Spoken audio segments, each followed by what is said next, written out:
Generally, Filipinos have many bills to pay: tuition, rent, food, and transportation.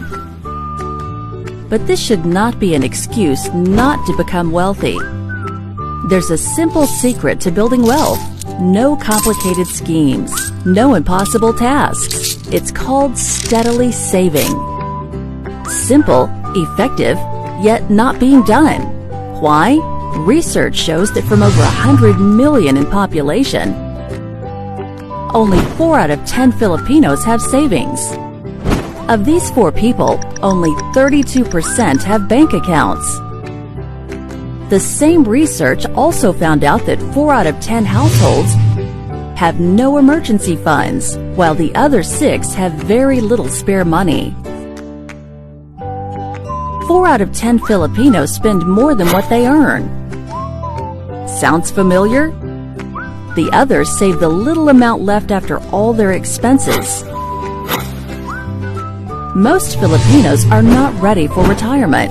By the year 2040, 20 million Filipinos are retirees, which is about 16% of the whole population.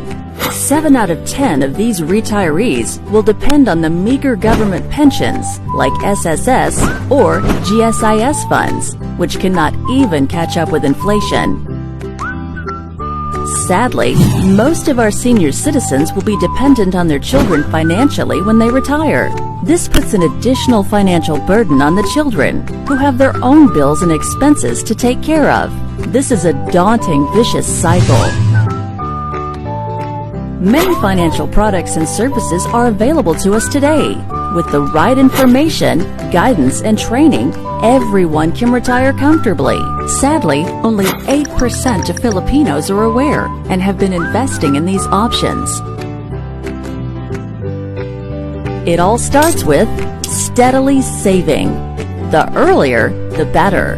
Financial literacy is such an important life lesson that even the Department of Education has adopted courses to educate students before they finish high school.